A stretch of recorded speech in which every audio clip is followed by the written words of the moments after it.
What's up, everybody? Welcome back to your favorite New York Jets subscription podcast, Badlands. I'm your host, Joe Caporoso, joined as always by Connor Rogers. Fresh off recording, 40 minutes talking about a 2002 Chad Pennington game for War Room, just like all normal guys in their 30s do in June. Connor, how you doing? How you feeling? That was a lot of fun, honestly. It's rewatchable as always. There's just always something you forget and this is the furthest we've gone back. 2002, like you said, you were at that game, but you were 15. I mean, it's just like it's crazy. So it was a really cool one. I hope everybody enjoyed it as much as we did making it. And the Jets are technically practicing at OTAs, so some things are going on right now. It's not completely dead. Like, people haven't gone home yet. It feels weird. It feels like the Jets are actually really practicing right now, even though, they're kind of going to take this layoff before training camp. It's, I don't know, it just feels like football never stops anymore. No, it's true. Like, that downtime window shrinks each offseason. And yeah, I mean, the way you're like seeing the information flow, it just feels like it's training camp already. And of course it feels like training camp because we need to talk about a potential contract issue. Haason Reddick yet to attend any of the involuntary workouts. Rumblings of a potential contract dispute. Robert Saleh said he hasn't been in communication with him. He does expect him at mandatory OTAs or mandatory minicamp next week. I would say still too early to panic. I don't panic about this stuff until we really get to training camp, especially for such a seasoned veteran like him. It seemed to me that it was understood as part of this trade that the Jets were going to redo Reddick's contract. Is that the issue here, that both sides maybe had a different understanding? And what do you think he's looking for at this stage? Yeah, that's definitely it. I mean, I think part of the reason the Eagles signed Bryce Huff from the Jets and were willing to trade Reddick, who's been an incredibly productive player for a while, is they wanted to, they probably save money compared, on Huff's deal and get younger. And that's kind of the Howie Roseman way. It doesn't mean that Huff will be a better player than Reddick this year, but they're thinking for the long term, both financially and sustainable success, which it is weird, right? I think my concern with this is, and it's not at a concern level that's worth actually calling it concern yet. Like, do the Jets, are they fully aware? Did they just make this trade and say, like, we'll figure it all out? Or, are they just overlooking the situation? Because think of Reddick, right? Reddick's on 1 year left of his deal. I believe it's, what is he, around $14 to $15 million. And he's 29 years old. He turns 30 the first month of the season. If you're Haason Reddick, there's two ways you could do this. And I think we know what way he wants to do this. You could do this where you go, man, like, I'm going to go out there and I'm going to get double-digit sacks every year because I'm just that guy. And I'm just going to keep stacking guaranteed paydays on 1 year-ish kind of deals. Or if you're Haason Reddick, knowing that you are a guy that plays in the trenches at 230 pounds, injuries, it's a crazy sport. Guys do get older and age out. You're like, man, I'm turning 30 in September. I better get all of the money I can right now. Like, not everybody is Julius Peppers, okay? Yep. So, or Cam Wake. That's another guy. I feel like those two just rush the passer until the end of time. So, and Cal Pace. Shout out to Cal Pace. But, I mean, it's just, I hope the Jets are fully aware and didn't like half kind of go, it's fine. Like, we'll get it all done. Because it just feels like they have been a little reluctant at times to not pay stars. And I think Reddick is really good. I don't think Reddick is a star. I think you need to be careful of how you characterize stars. Like, Quinnen Williams was over the line of being a star. And it also helped he was a homegrown player. Jets had a bad run going of not extending their first round picks. There's so much to it. He was a no-brainer payday, right? Like, no-brainer. I'm not saying Reddick's not. The Jets already made the trade. You have to pay him now. Like, that's like, It's like, we didn't do this. You did. You got to pay him.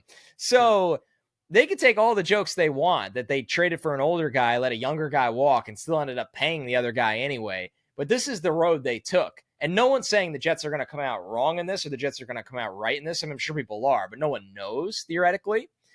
But it definitely I thought Saleh didn't handle this well. Let me just say that. Like, there was a very easy way to make this totally inconsequential right now, where you're just like, yeah, we've been in contact with him. He's doing his thing.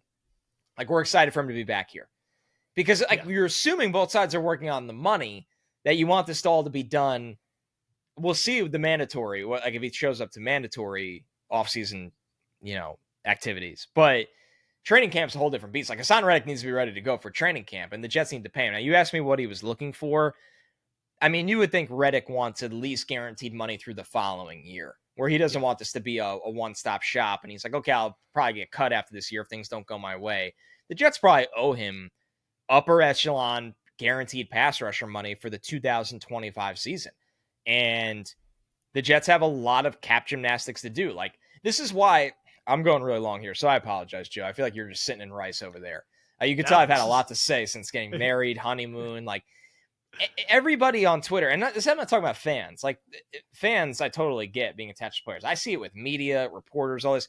Like, pay DJ Reed. You got to pay Michael Carter. You got to extend Tyler Conklin. Like, eventually you just fucking run out of bullets. Like, you can't extend everyone. So players you really like are not going to be extended. You have to pick your spots. They just traded for Reddick. Reddick needs to be extended. Yeah. My opinion, Michael Carter needs to be extended because Sauce Gardner is the best corner in football. He's going to get extended. I think Garrett Wilson's going to get extended. Now you're really picking a guy. And Michael Carter, I think, needs to be the guy. You got your slot. Develop another outside corner for when DJ Reed at his time, which is probably after this year, is done. And then develop Jeremy Ruckert. Develop Kenny Yeboah. Like, I like Tyler Conklin. I like DJ Reed. Don't get me wrong. These guys are awesome. But you cannot be, it's not as easy. And this is me actually taking Joe Douglas's side for once. It's not just pay him.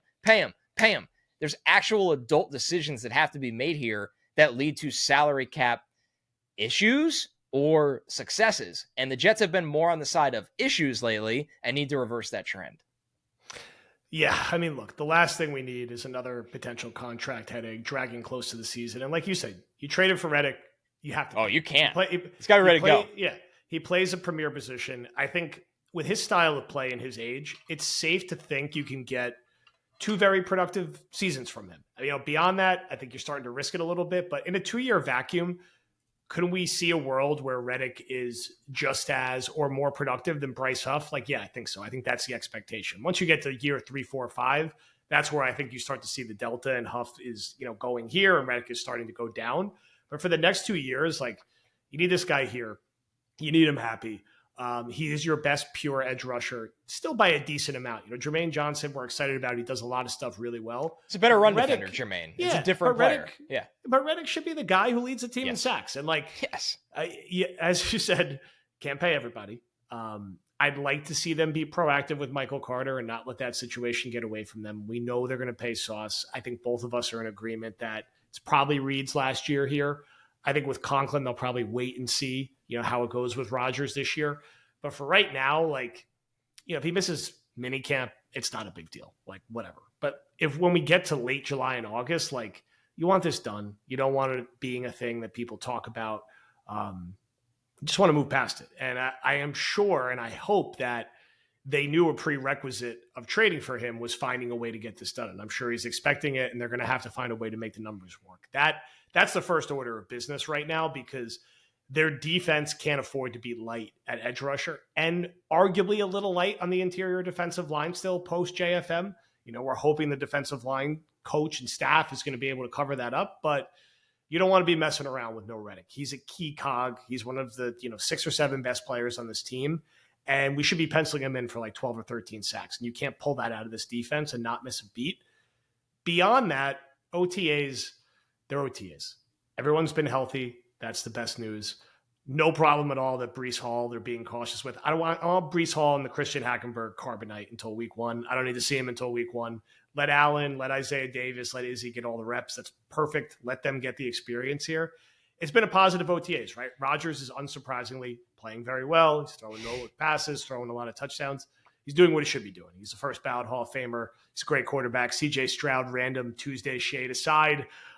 He's still a very good football player. But it makes the game more interesting. At least we got that on a Thursday night. It's just a classic random June headline. CJ Stroud trashes Aaron Rodgers, thinks Eli Manning and Matthew Stafford's better. It's okay, I don't know why or where that came from, but here we are. But he's played well. Was outdueled by Zach Wilson at the end of the season last year. Yeah, let's let us never forget that. The Jets absolutely dominated that game, start to finish.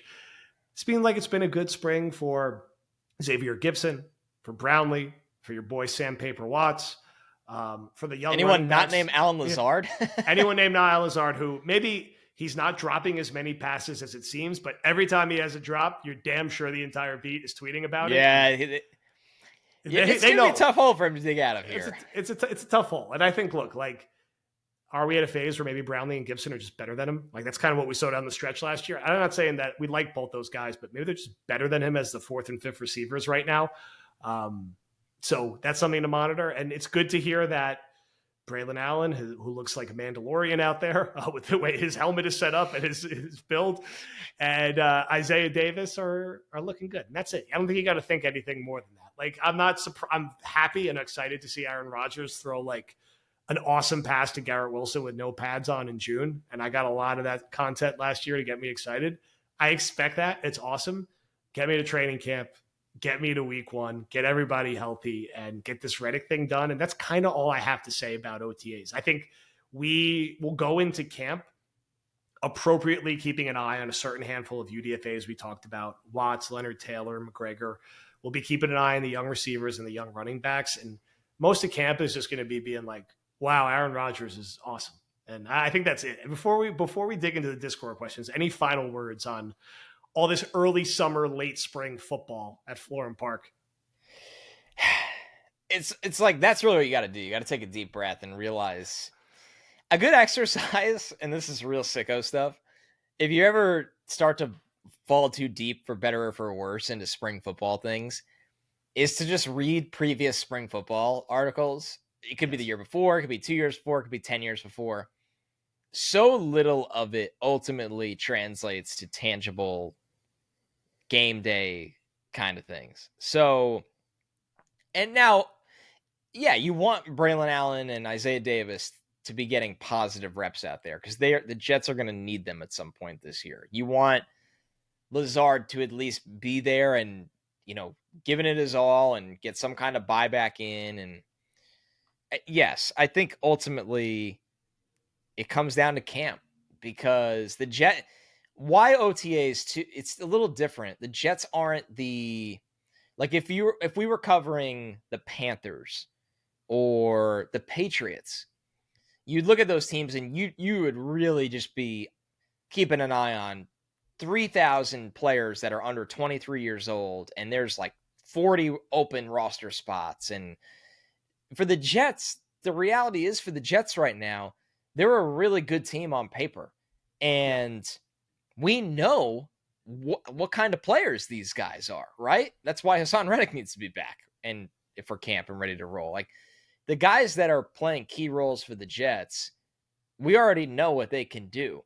Yes, the depth is going to matter, but I'm not going to learn about the depth until I watch them in the preseason, right? Like, I'll be having my eyes on Braylon Allen and Isaiah Davis and even Kenny Yeboah and Will McDonald and Eric Watts and Braden McGregor, because those guys are, maybe one injury away from having to take on a big role. Or a guy like Watts, there's a world where he can be on the field in this base defense at some point of the season. Like, it's there for the taking. So that's what's tough about OTAs, is with a good football team, is that besides injuries, so much of it just doesn't really matter.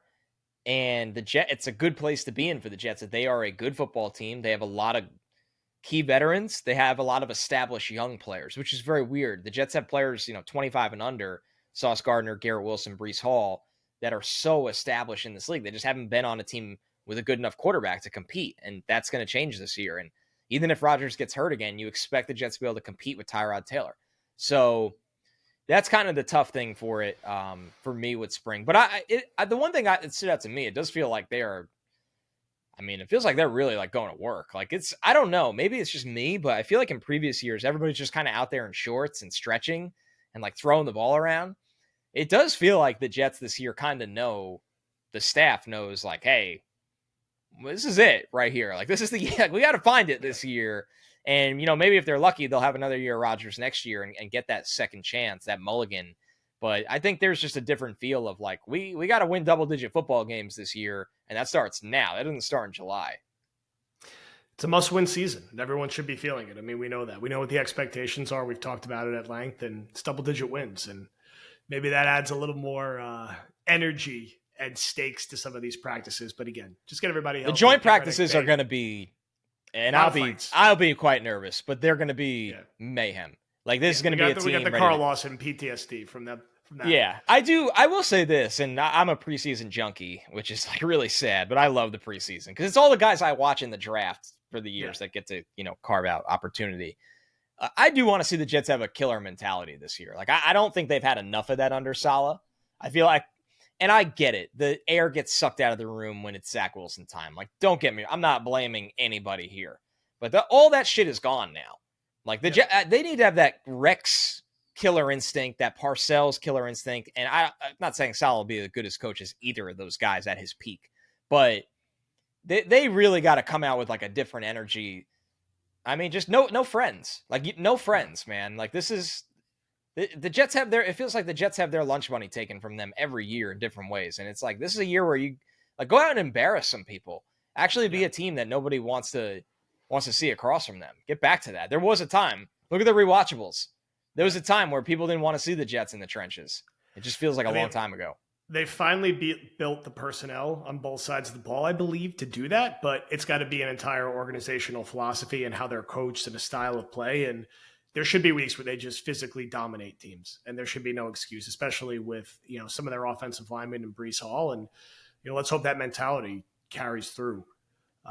Before we wrap here, we're going to answer a few questions from the Discord. Also want to remind everyone, sign up for Underdog using promo code Badlands. Just completed our first slow draft, which took like 8, 9, 10 days. Now we'll mix back in some fast drafts. We're going to get a healthy mix over the summer. But if you sign up with promo code Badlands at Underdog, you get a deposit match of 50% up to $250.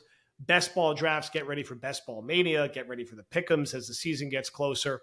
Deposit now up to $250, 50% match, promo code Badlands, and we will have another draft hitting soon. I actually think I launched the slow draft like the morning of your wedding, and I just did my last pick. So it takes time. You have time to like meditate on this stuff. All right, we'll go rapid fire here. Alex Rain, with the talk of Sauce traveling, I was wondering if you could chat about what that could look like for the rest of the defensive scheme. What do other teams do with traveling corners do nowadays? Basically, the other teams still do this. I think it's